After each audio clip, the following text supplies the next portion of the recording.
Hi, everyone. This is the Leadership at Heart podcast, and this is Heather Younger, your host. Employee experience is powered by emotions. Managers and or leaders within organizations get to choose which emotions they unleash from within the people they lead.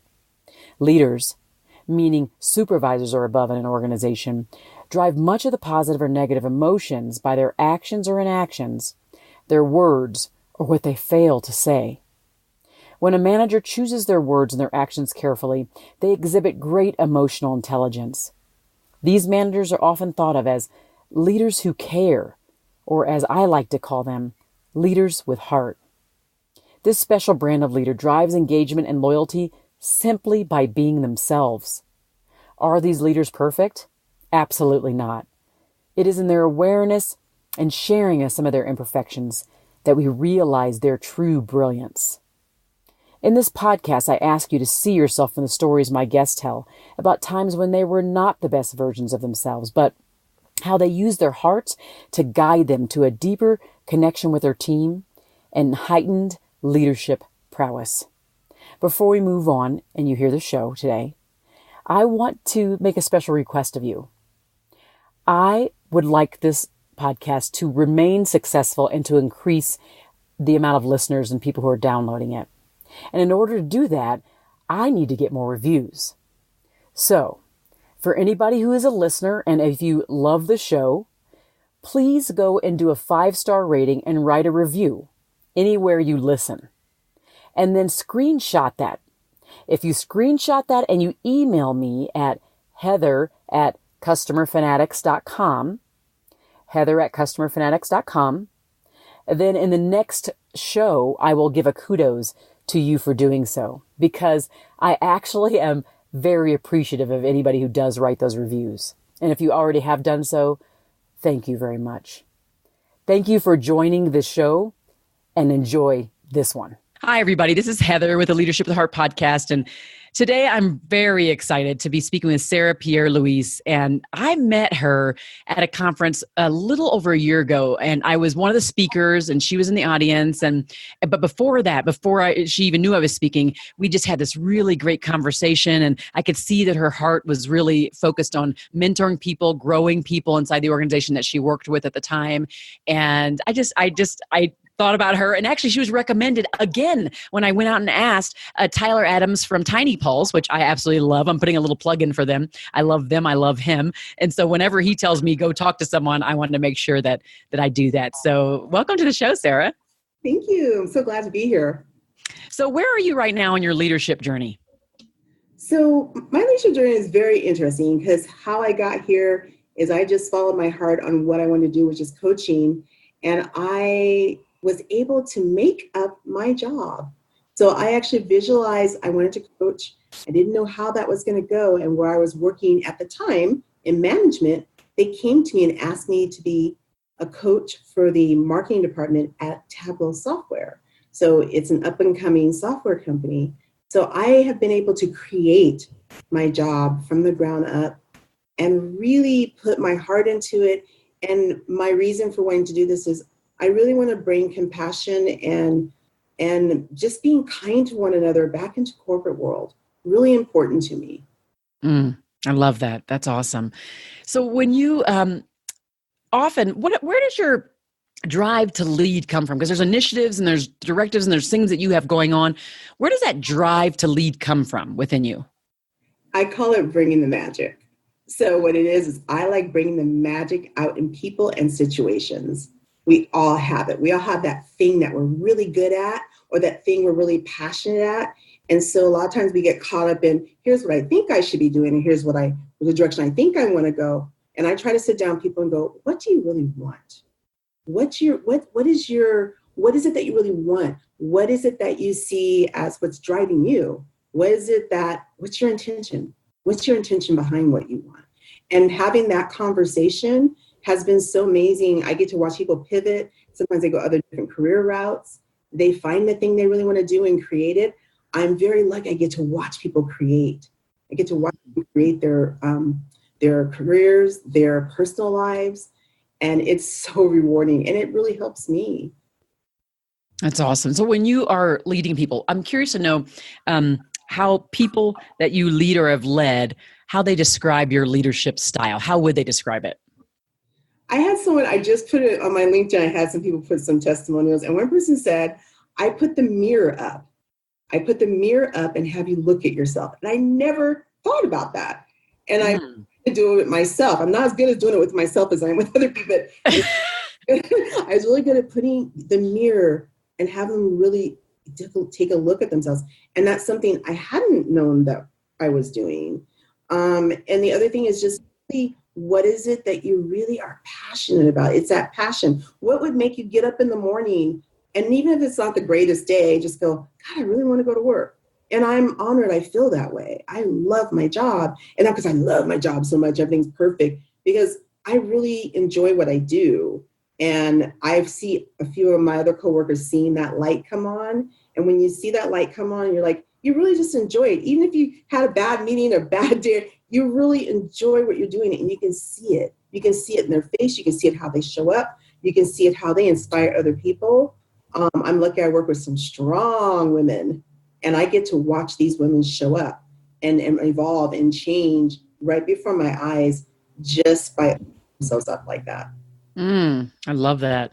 I think that it's obvious it comes through that you have a passion for seeing other people grow, which is key in leadership, right? Because if people, especially for the younger generation, they expect to be growing and moving fast. And if you are not in that like hyper mood of like, how am I helping you grow? How am I helping you grow? What can I do to help you like step outside this current career? What can I? And so if you have that mindset and asking those questions, what do you want to do? Where do you see yourself? What's your intention? Those are powerful questions to be asking anybody of any age, right? And it would bring, I can imagine the types of responses it brings out in them and for you. Sometimes I just stare. No, it's really funny because I had to do the same thing. They sometimes just go, wow, wait, let me think about that. I get a lot of people that then they have to go, I never really thought about it. And it's great because I think that's what happens. I know I did. I got early in my career, I get really caught up in, here's the direction I want to go. I want to be a manager. I want to be this. And I was just going, climbing the ladder and not really like, why am I wanting this? What is it that I'm trying to do? What is that? What's the real ultimate goal? And I'm finding that's how I work with the millennials, because you're right. They're very much immediate. I want a promotion every 2 years. Why? So I make them sit down and go, but why? Where are you trying to go? What is it you're trying to do? What's your ultimate goal? And then once I get them talking about it, they realize their goal is different from the desire. I think that's kind of powerful. That's another kind of leadership tip of helping our people gain clarity onto their purpose, their why, what they're put on this earth to do. Because I believe whether you are a person of faith or not, I just feel like we're all here for a reason. We weren't just like pieces of nothing and just, okay, now we're here and there's no purpose. There is a purpose for us. And so as a leader, helping our people understand what that purpose is. And it's not necessarily what we think it is. It's what they have to, they might not know it, and we have to help them come to that truth, right? Yeah. I think that's quite powerful. Was there ever a time, can you think of like a specific story where in your leadership, whether it's self-leadership or leading others, that you just weren't shining? You weren't the best version of you. And what did you do what made you have like an aha moment that say, okay, I need to come out of it? And how did you come out of it? How did you change into the leader you are today? Yeah, it happened when I first started managing. So it was the first time I really managed. I was new to the company and they asked me to create a department. So the pressure. So I was like, oh, my second person I hired, the guy just wasn't motivated. He wasn't being honest. He was not showing up really well. And I took it personal. I let the ego get involved. So for 3 months, it was hell. I mean, I was trying to get him fired. I was trying to get rid of him because I'm like, I just wanted to get rid of the situation because in my ego, I was hurt. And I was like, well, he's doing this. Maybe I'm not good enough leader. And once I stopped and took the ego out and went, what does this young man need from me? What is it? What does he need? And we sat down and we had a really honest conversation, realized he was bored. He wasn't being driven. He wasn't being pushed.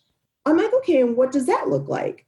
He wasn't quite ready to transition to the next thing he wanted, but there was a place in between. So what I did is we started mentoring him to go to that position. And once we changed and I took the ego out and I really just focused on what moving him forward, just moving him forward, he moved forward. He got the new job that got him in that position to then grow. And then he went on to be a sales rep at Tableau and one of our best sales reps. Huh. Here was a guy that I wanted to fire and causing all this tension and drama for myself because my ego got in the way. So that was a lesson I learned early on in my management is, don't take it personal. You try to figure out what it is that's going on. Why are you and this person having this clash?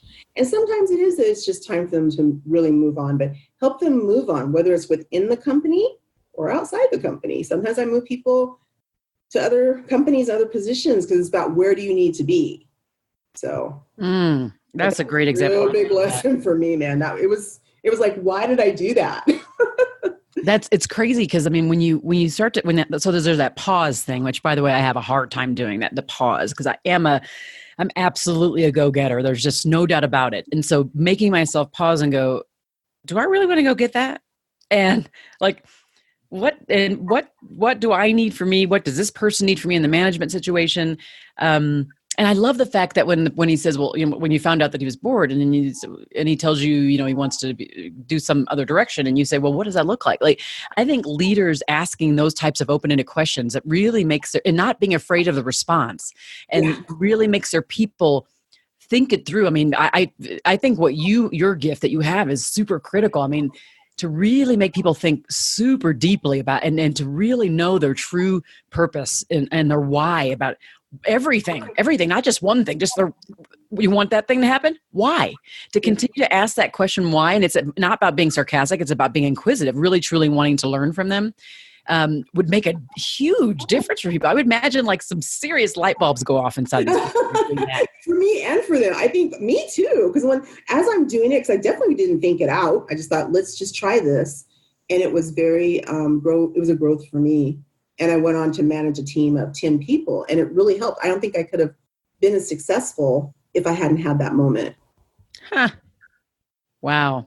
I say about this, I say all the time that it's a journey, that we never get to the destination when we're talking about leadership. It's, there is no destination. The destination is the journey, right? It's a circular type of thing. And we have to be okay with that. And I think once we get okay with settling into that truth, then we don't have to expect perfection. Right. And, so I love that inquisitiveness and all those questions and things. So for the people who are listening, let's say there are leaders who might be at crossroads, or they're going into a new position, or they're transitioning out of one, and who knows, there could be so many different ways, but they're looking for that added oomph or the motivation they need for the week, for the month, for the year. What might be a couple pearls of wisdom you might lead them with as just things to ponder or things to do differently? So I do, luckily with my job right now, I work with the leadership and marketing, and I touch base with them almost every 2 weeks and just strategic thinking and all kinds of things. And I always challenge them to ask the why and just ask that question. And the wisdom is sometimes when you don't know what to do nothing, stop, pause. It is a really hard thing to do, especially in corporate, because you have all these deadlines and things going on. But I found that if people can just take a breath for a moment, it really comes to them. They just aren't taking that time. They have the answer. So with coaching, the one thing people say, we're not counselors. My whole job is moving someone forward. That's my whole job, is moving them forward and having them discover the answer. I do not give them the answer. I had a problem with that when I was going through my certification. It's called being a fixer. We can't be a fixer. That's not our job. Our job is that you fix it, because it comes from you. It'll stick. If it comes from you and you created it, it's yours. Mm-hmm. So I try to help people get there. You create it, but I find that with all the noise going on, sometimes you can't take that moment to hear what's going on.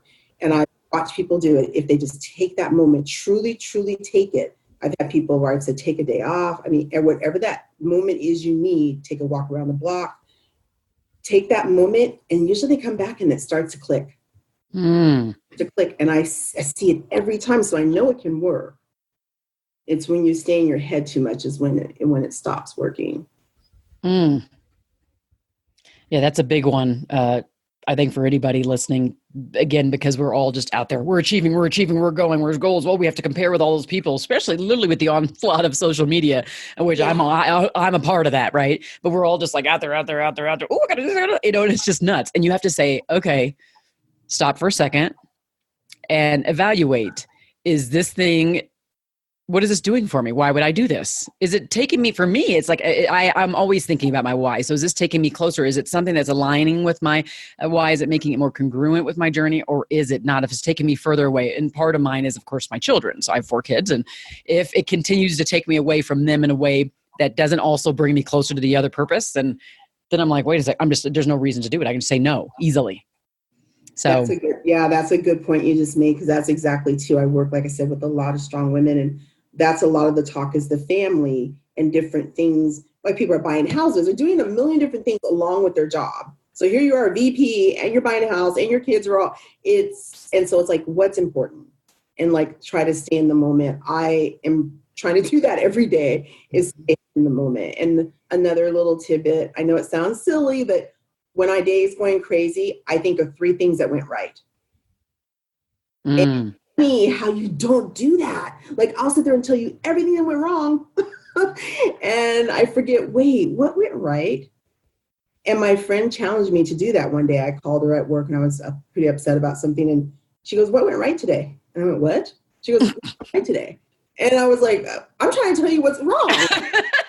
I understand what you're trying to do. And I'm asking you what went right today. And it's just her pulling me out of that moment. And I'm like, ooh, I've used that. That was a good one. And that was when I want someone really in crisis, I do that. The moment you do that, they stop. You stop thinking whatever it was you were thinking. And like just 3 things. I like that. And I've not found anyone who can't find 3 things either. I love that. I've been trying to do that myself, and also trying to build that in my daughter, who tends to be a person who's like wallow and stuff. And I go, wait. So now it's like she has this gratitude journal by Melissa Hughes, who wrote the book on Happy Hour with Einstein, and she created a gratitude journal.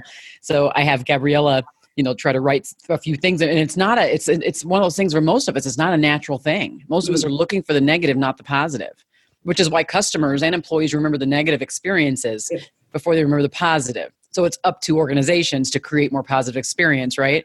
So they can remember those and try to really minimize or eradicate the negative. So it's that same idea that in our lives, I think if we can just be writing that down. So these are great. Oh my gosh. For those who are listening, if you found great value in this, please do share this show with everybody you know. And also don't forget to give it a 5-star rating and review, because when you do that, it actually moves it up in the algorithm inside of Apple Podcasts and the other place you might listen. So this has been great, Sarah. Thank you so much for joining. Thank you so much, Heather. You're amazing. You have so much value that you brought here today. So I appreciate it. Oh, thank you so much.